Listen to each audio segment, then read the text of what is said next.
Жок, бу аралашып эле жүрө берчү экен. 14 жашка чыкканымда жин деген эмне экенине алгач ирет күбө болду. Агам жана анын досу менен чогуу ойноп жүргөнбүз. А досу болсо кара магия, арбактар менен байланышкан бирдемелер менен алектенчү. Ал бизге жүргүлө, бир жерге барабыз деп сунуш кылып калды. Айткан жерине барып, кыдырекей тезелеп отурдук. Анан ал бирдемелерди күбөрөнүп, сырдуу сеансын баштап кирди. Ошол маалда менин көкүрөгүмдө кандайдыр бир нерсени сездим. Ичимден бул көрүнүштөн коркуп кеттим. Бирок тынч кыймылдабай отура бердим. Тиги бала мени тике карады дагы, "Сен бу жерден кетүүң керек" деди. Тебе нужно уходить. Я спросила, почему? Но я знала, А эмнеге кетүүм керек дедим. Эмнеге экенин өзүм билип тургам. Анан тигил бала, "Сен бу жерде кимгедир жакпай атасың. Жөн гана кетчи, жөнөчү" деди. Мен күчүмдүн баарынча чымырканып, болушунча чуркап жөнөдүм. Күйүгүп чуркап үйгө келдим. Ошондон бери 10 жыл бою ал окуя тууралуу салмактап ойлонуп көрбөптүрмүн. Менин ислам динин кабыл алган таржымалым 21 жашымда башталган. Анда мен Малайзияда жашачумун. Эми гана жаңы үйгө көчкөм. Канадалык жакын курбум жаңы үйгө көчүүмө жардамдашты. Анан жаңы көчүп келмейди белгилеп, отуруш кылып коелу дедик. Бир нече курбуларымы чакырып, барбекю жасап, үйдүн бүт эшиктери ачык болчу. Демейде Малайзиядагы үйлөрдүн астыңкы жагында түрүлүү ачылчу жыгач эшик, анан жылдырып ачылма айнек эшик болот. Мен курбуларымы үйдүн үстүнкү кабатына бөлмөлөрдү көргөзүү үчүн чакырдым. Биз уктоочу бөлмөлөрдүн бирине киргенибизде, сырттан кандайдыр түрсүлдөк дабыш уктум. Итим да тынымсыз үрүп кирди. Үйдүн астыңкы жагына барсам, жакын курбуларымдын бири өң алеттен кеткен. Жүзү бопбоз болуп, үйдүн астындагы түртмө айнек эшикти тиктеп отуруптур. Мен эмне болуп кетти деп сурадым. Ал итиң айнек эшикти көздөй барат деле, эшик өзүнөн өзү эле жабылып калды деди. Акылга салып карасаң, эшик өзү эле жабылбашы керек эле. Жыгач эшик шамалга эле жабылып калмак, бирок айнек жабылбашы керек болчу. Биз коркуп, үйдүн бүт эшиктерин бекем жаап, көчөгө эле сейилдөккө чыктык. Үйдөгү сырдуу окуяны деле унуттук. Ошентип курбум өз үйүнө кетти. Үйдө өзүм жалгыз жашоону уланттым. произошло. Моя подруга ушла, и я продолжала жить в этом доме. И в течение следующих... Анан мезгил өтүп, кийинки айларда, бул жолу февраль-марттарда үйдө ар кыл сырдуу көрүнүштөр болуп атты. Бирок ага маани бербөөгө аракет кылып аттым. А бирок мен бир жерге койгон буюмдарым башка жерге жылып кеткен мандемдерди байкадым. Муну өзүм эле ушинтип, анан унутуп калгам го деп жүрдүм. Кээ күнү аркы бөлмөдөн бирдеме кулап түшкөндөй үн чыгат. Барып карасам эле эчтеке деле байкалбайт. Ар буюм өз ордунда турат. Кошуналар го деп тим болгон. Анан түндөрдүн биринде бир болгон окуяга маани бербей кое албадым. Ал күнү үйгө өтө кеч келдим. Саат түнкү 11-12 болчу. Итимди өзүнүн бөлмөсүнө киргизип, а мен уктоочу бөлмөгө уктайын деп баратсам, эшигимдин жылчыктарынан коридордун жарыгы өчүрүлбөгөнүн баамдадым дагы өчүрүп коеюн деп чыктым. Жарыкты өчүрүп болуп, өзүмдө 14 жашымда көкүрөгүмдө сезген сырдуу сезимди туйдум. Ошол курактагы сезимди кайра баштан сездим. Я снова ощутила то же самое чувство, о котором я говорила в самом начале. То, что произошло, когда мне было 14 лет. Это было то же самое чувство. В ту минуту, когда я это почувствовала, я вспомнила то время. Я не могла ничего видеть, ничего слышать. Эчтекени көрбөй, укпай да калдым. Болгону кулагыма чач үйлөткөн фендин үнүндөй акырын дабыш чыккан субатты.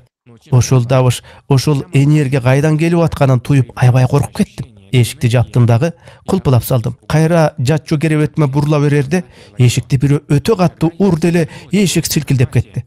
Адактап жүрөгүм ордунан чыгып кете жаздады. Эмне кылышты билбей аргам кетти. Анткени эшиктин ары жагында ким экенин көрбөдүм.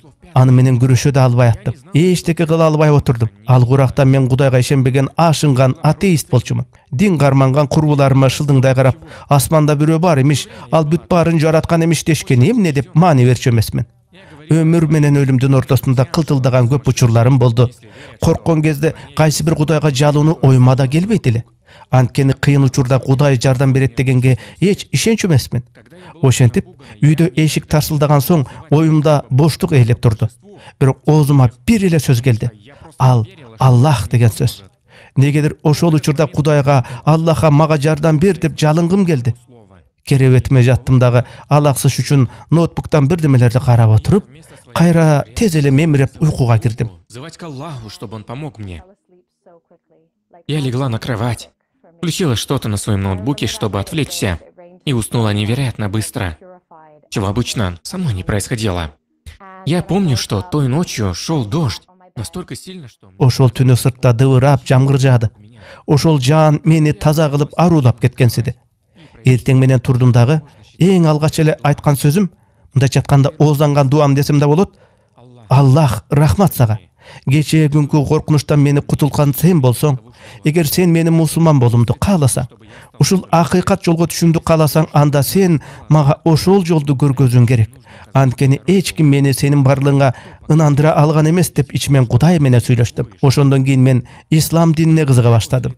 Тааныш мусулман кыздардан ислам дини жөнүндө сурап, намазды эмнеге окушат, эмнеден коркосуңар, Аллах бизден эмне каалайт деп сурай баштадым. Исламдын принциптерин колдонуп өз жашоомду текшерип көрмөк болдум. Анан бир нече айлар бою Аллах мени мусулман болууга даярдады. Анткени менин жашоо образымды исламий жашоо деп айтууга такыр болбойт эле.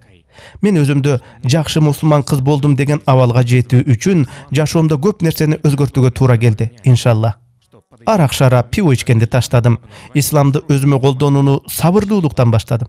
Мисалы, жол тыгынга, пробкага туш болуп кыжырым келгенде, Аллах сабырдуулукту жана сабырдууларды сүйөт деп өзүмө эстетип аттым.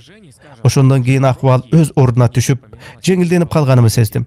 Үйүмдөгү эшик такылдаган окуядан соң 6-7 айдан соң орозо айы жакындап калган. Менин тааныш мусулман курбуларым бул айда такыбалыгы өзү бир ажайып боло башташат. Мен болсо, ушул айда мусулман боло аламбы жокпу? Ошону тактап алчу мезгил келди деп ойлондум. Менде ушундай мүнөзүм бар. Бир ишке урунсам чала будай эмес, кыябына келтирип, өз эрежеси менен ийинине жеткизе жасаганды гана туура көрөм. Антпесем жасабай эле коем.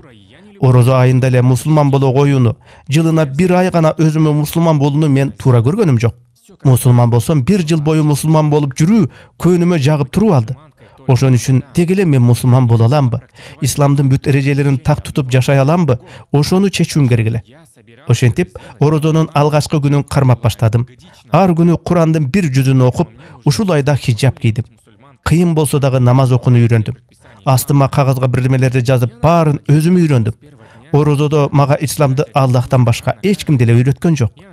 Исламга кадам таштаган ушул күнгө чейин ал сапарда Аллах жана мен гана болдум. Я раскладывала листочки пред собой и училась всему сама. Мне никто не помогал в этот Рамадан, кроме Аллаха. Что довольно логично, потому что в течение всего моего пути, с самого начала, были только я и Аллах. Прошла половина Рамадана. Орозонун жарымы өттү. Мен ар күнү орозо кармап аттым. Ар күнү намаз окудум. Күндө Куран окуп, 15 жүздү окуп салдым. Китептен мен өзүмдү таанып аттым. Акыйкатты түшүнгүсү келбегендер сокур жана дүлөй, алар акыйкаттан жүдү жүрүшөт, өзүнүн текеберлиги себептүү ошентишет дегенди окудум. Бир күнү кечинде иша намазым алдында өзүмдү ойлодум. Эгер азыр өлсөм бейишке түшпөйм го. Мен Аллах эскертүү бергендердин биримин го деп корктум. Анан интернеттен, Google'дан кантип шакада айтууну билдим дагы. Намаздан соң жай намазга олтуруп, Аллахтын астында жалгыз шахадат айттым. Свидетельство наедине пред Аллахом. Урматтуу достор, бул тасма бизге каржылай акча которуп жаткандардын